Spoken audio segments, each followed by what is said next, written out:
The E.A.F.P podcast. As electrifying as a hairdryer thrown into a hot tub, my friend.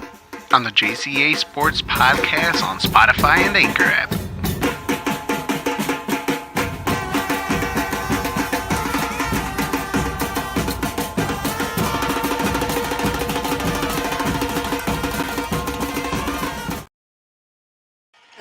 Hey everybody, what's up?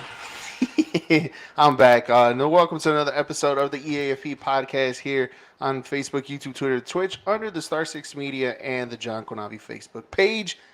Guys, make sure you follow all our social media platforms, not only just Facebook, but also YouTube, Instagram, Twitter, Twitch. What else do we have?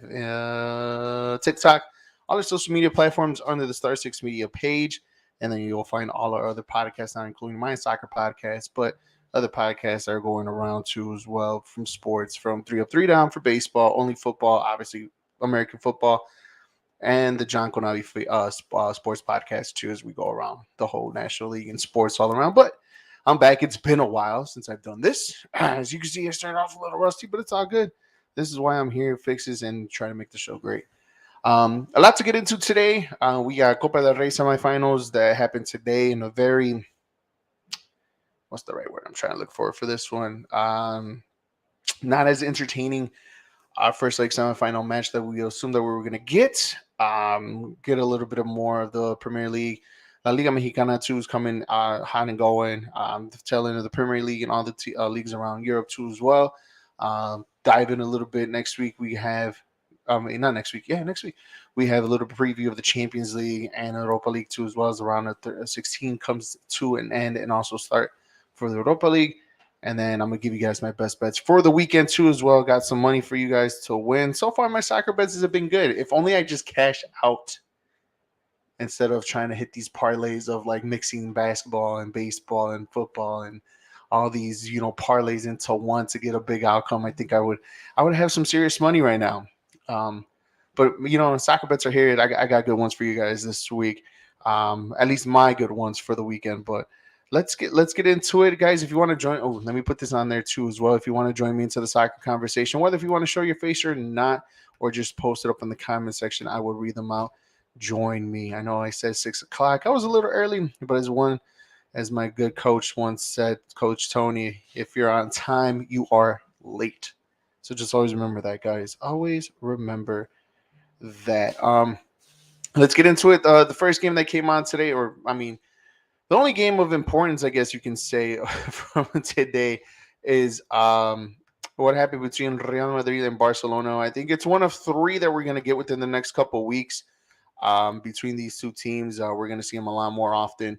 Is normally how we normally should around this time of year. Real Madrid and Barcelona, especially when, La Liga's up for grabs and, obviously the Copa del Rey. And, back then it used to be the Champions League, but now it's just one. Real Madrid just having a comfortable lead in that one against Liverpool. That's the stream if you guys want to. The link if you guys want to join me and talk about some football, some soccer here today. But yeah, let's get Barcelona and Real Madrid. I have it right here, 1-0 Barcelona in a very but not so entertaining game. And I think the only reason why it wasn't that entertaining is because of one team just decided not to show up. Now, to all my Real Madrid fans that are out there, I really want to know where you guys' take is on this, simply because why is it that we see a performance like we did against Liverpool and Anfield last week, but then we get the performance that we got against Atletico Madrid? Now, I get it.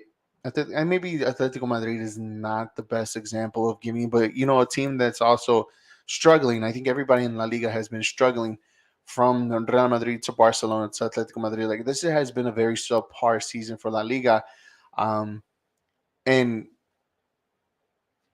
understandably so, not everybody. Understandably so, simply because of the quality that's been out there, right? But for Real Madrid, especially a team that just won the Champions League last year, a team that that once they're revved up and they're ready to go, they're one of the best teams in the world, and there's no other team next to them too that could compete to them, right? But I want to know why. I feel I know why, and I'll give you my answer why, right? At least my opinion on why Real Madrid has been playing the way they have been playing, not just within the last couple weeks, but literally the whole entire season. And the performance today, like, you would think, right? You and I and all, their fans, Barca fans, and all the neutrals that love to watch this Clásico would have thought that they would turn up for this game. They didn't turn up. This game was just, how should I say this? It was just flat out boring. Other than the little fight between Frankie De Jong and Vinicius in the first half, that's basically all the entertainment that we got. Militao scoring the own goal, which is the only goal of the game, for Barcelona in a very nice build up from Barca. But other than that, you would have thought that Real Madrid, some way somehow, being at home, would turn up for this game. They didn't, and it's been like that throughout the whole entire season. Games against, I think it was Osasuna, games against um who's Real Sociedad, who's been good, but like teams that are like in the bottom half, Real Madrid have been struggling this year. And I believe this, and this is just me only. I want to know what you guys think. Put it on the comment section. If I'm right, if I'm wrong, maybe I'm seeing it completely different, because I've only seen probably like a handful and a half of Real Madrid games and Barcelona games and La Liga games, simply because, well, it's on my phone. It's always on ESPN Plus, but I just have it as background noise. But for me, and this is how I feel about Liverpool too, right? For me, this is just me personally. This is how I personally feel about them and why they're struggling too as well in the Prem. But Real Madrid has always been there. Copa del Rey finals, obviously your 38 games that you play for La Liga, 36 however games they may be, being the champions, having title races, Champions League finals, semifinals, um, as of recent now, the Club World Cups, um, the Spanish Super Copas. You have this and that on these many games, on these amount of players, and a team that, to me, rarely upgrades. And that's the same problem with Liverpool. Liverpool barely upgrades in the positions of need that they have. Now look, they lost Casemiro.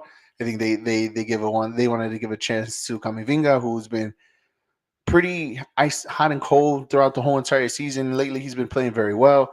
Obviously you have Luka Modric, who's aging like fine wine, and you have Tony Kroos, who's up there to an age, but again, still playing top notch game, top notch football.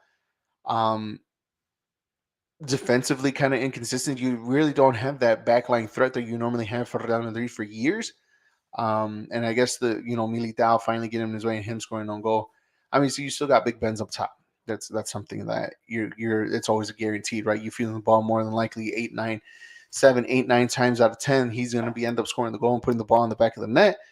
Um, but also at the same time, I just want to know why. Like to me, it's just, I think it's too many games on these players, on these amount of players, right? Like on Valverde, who, and obviously the World Cup doesn't help being in the middle of the season in November and December too. Like I feel like these players are are being drained, and it's the same players that obviously last year won the Champions League final, and they played the La Liga last year and winning their title too as well. On top of that, right? I want to say they even won Copa del Rey last year too, if I'm not mistaken. I don't think so. I'm not sure. But anyways, I'm going on for real with that one. But I really do believe, and that's also Liverpool's problem too as well, is that they played too many games. They had played too many games in the last couple, 3, 4, 5, 6 seasons.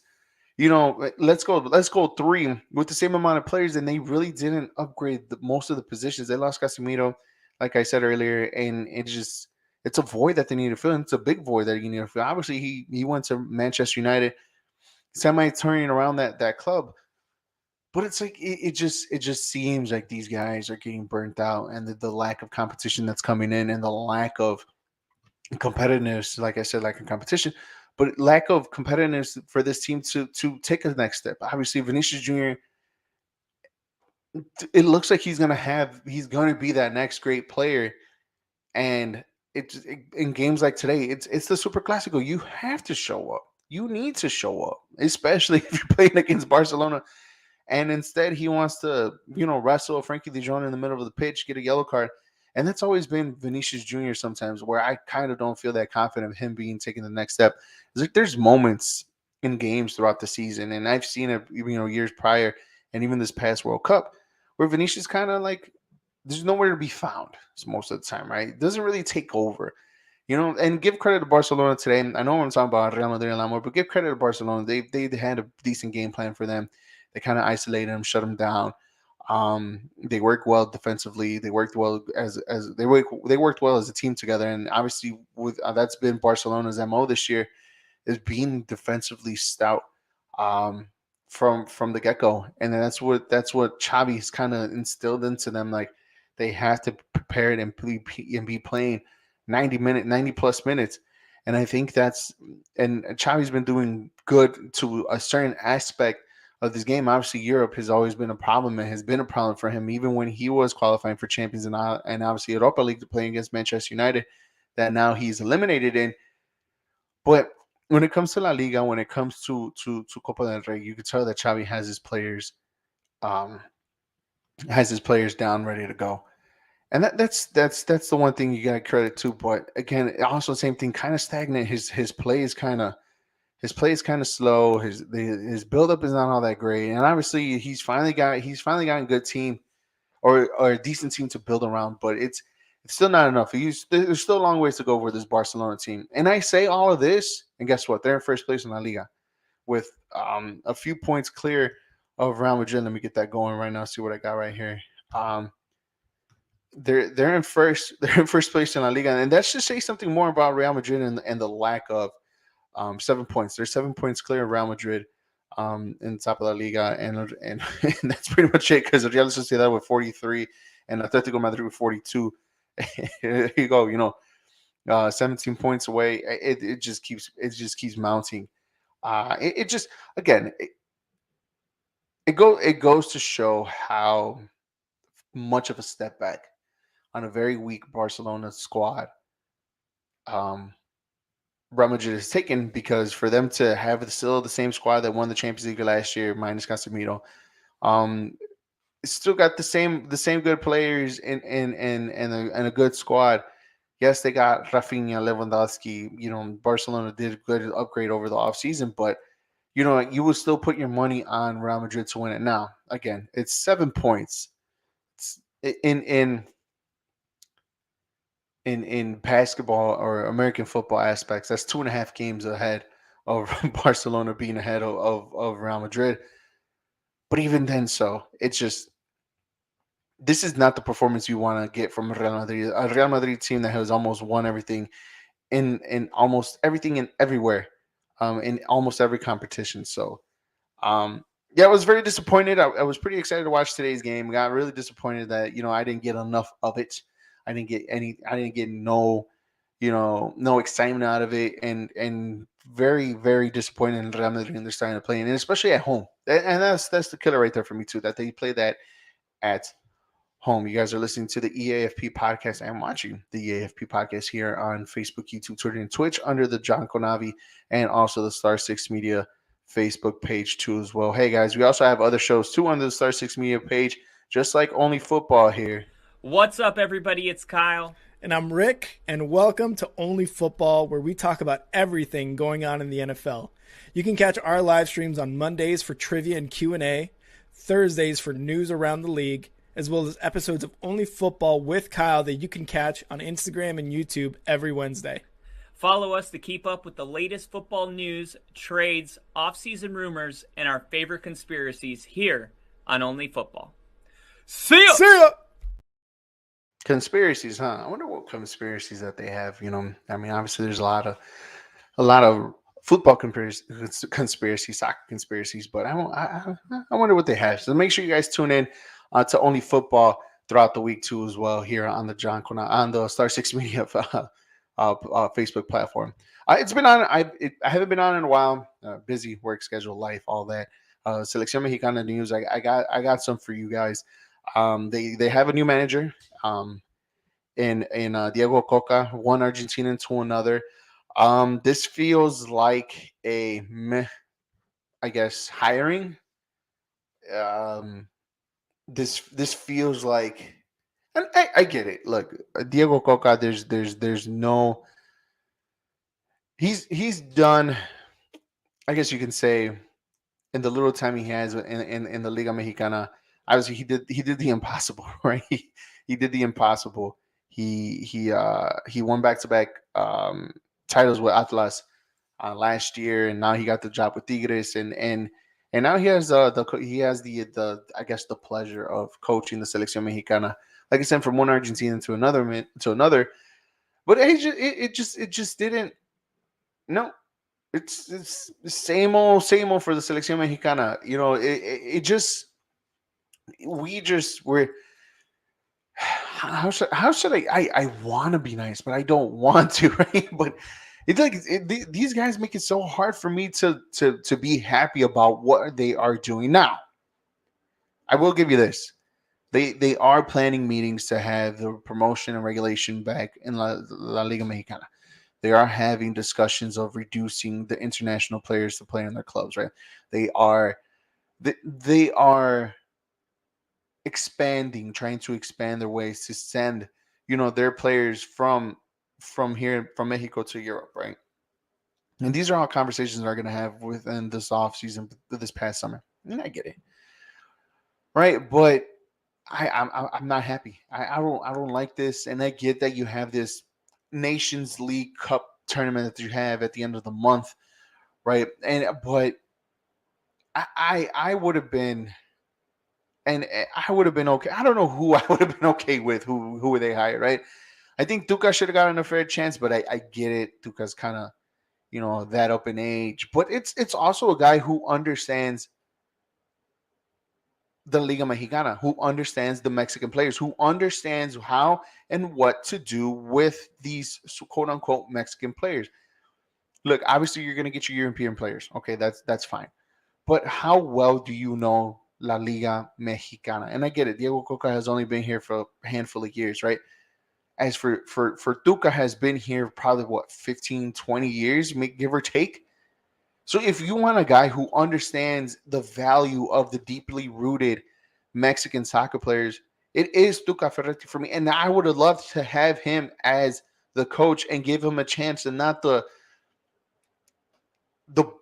the bull crap that happened years ago. I think after Svensson and Eriksson, where you went from one manager to another to another to another to another just to qualify for the World Cup.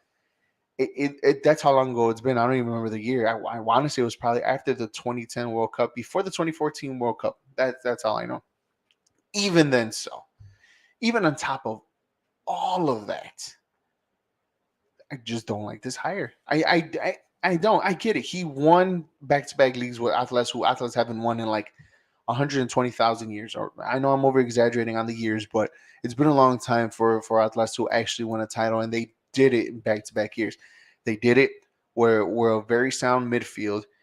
Defensively, they're very stout.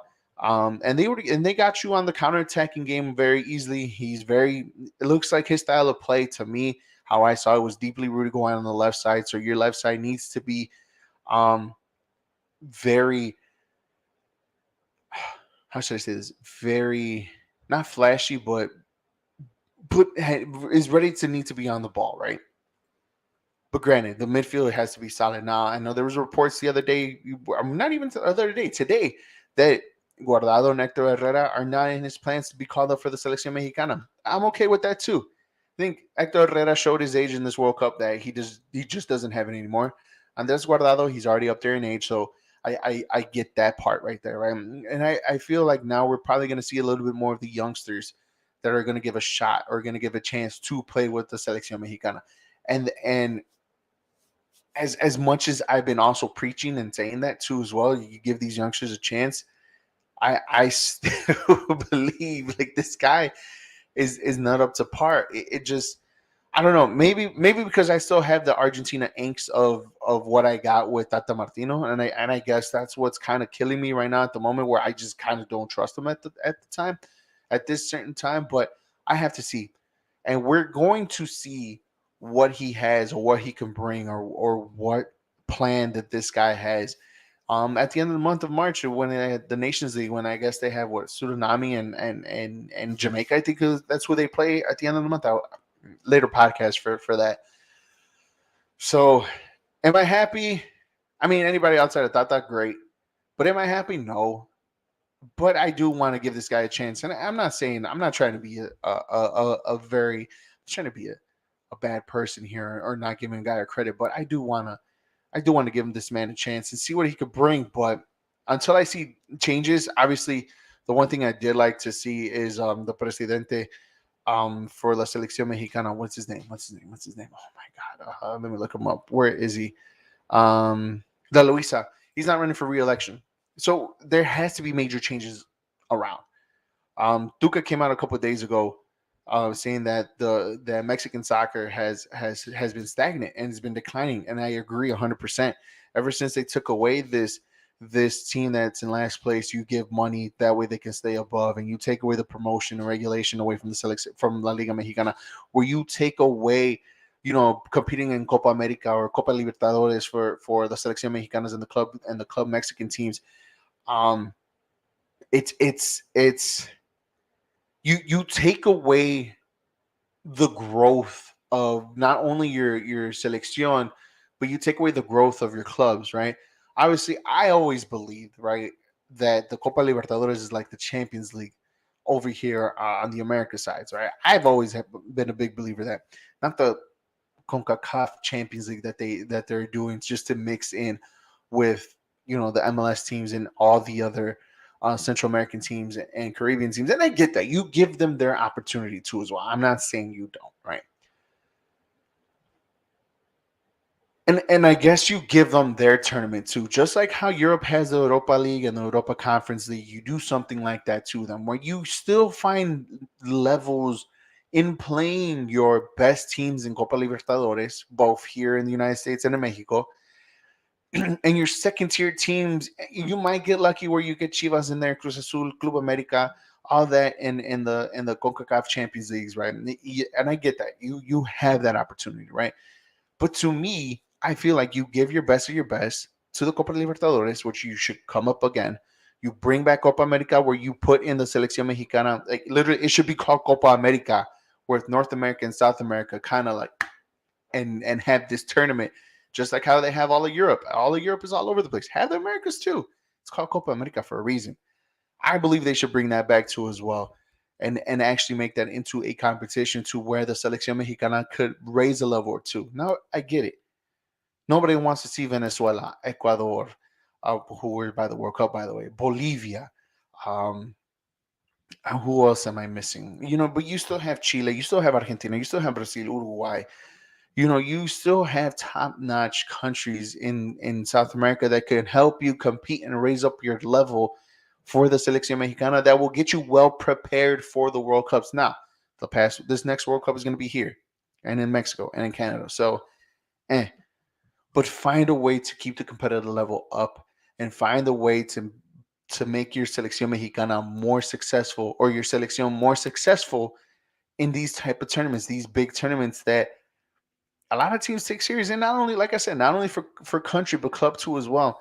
They need to put back the Mexican teams back into the Copa Libertadores, back into Copa America, just for them to compete in top levels and raise their level when it comes to the national and international stages for club and country. I think these talks that they're going to have to bring back regulation and promotion and the reduction of international players to your club teams and having a possibility, hopefully, to bring them, put the Selección Mexicana and the club teams back into international tournaments. I think that's just great. And they should start doing that because, like Tuca said, it's stagnant. And it's stagnant, because of the opportunities for the Mexican players and for also the Selección Mexicana. And I think it's time. It's time that we should finally invest to make the league. Don't make this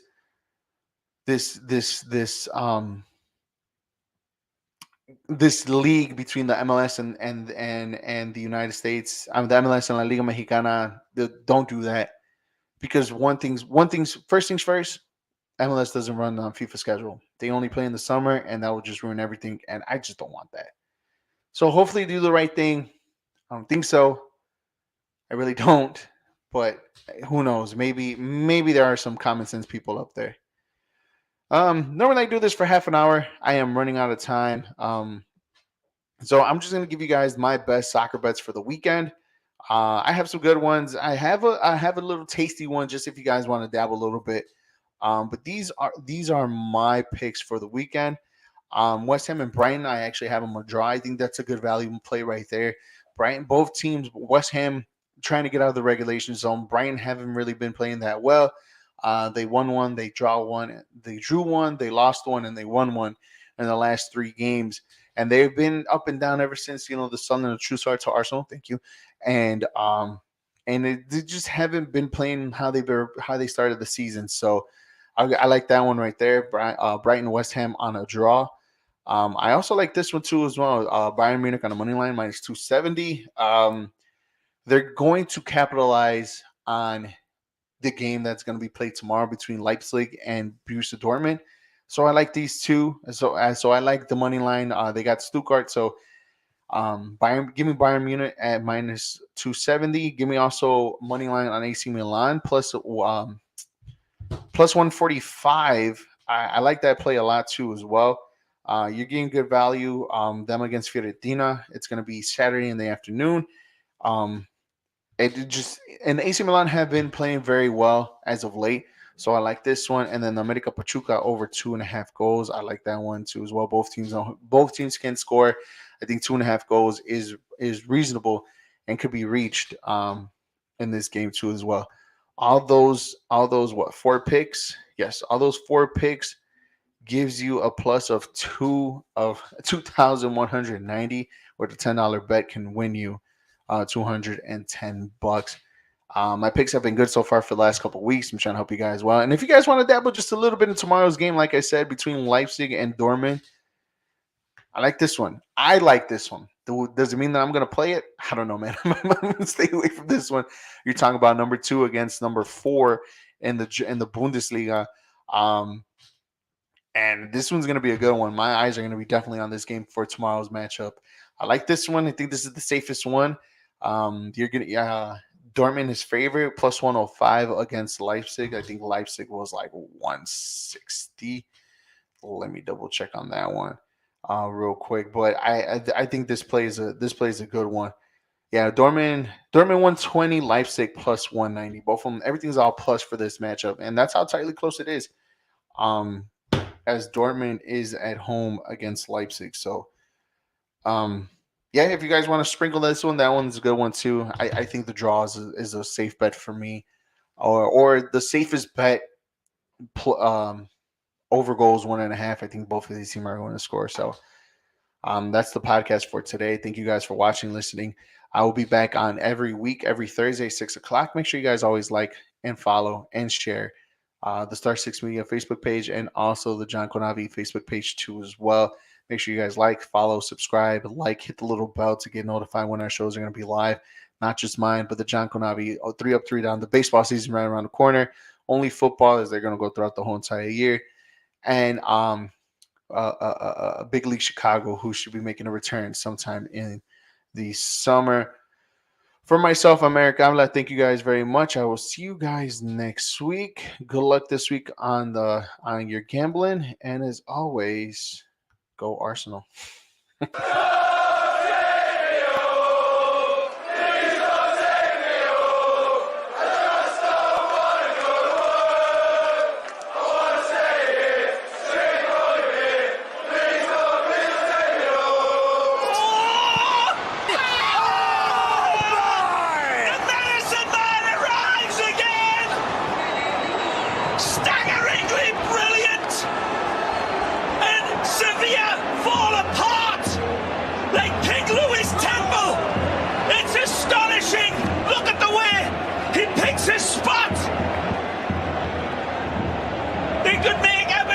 Scrooge smile with the quality of his goal. See you later.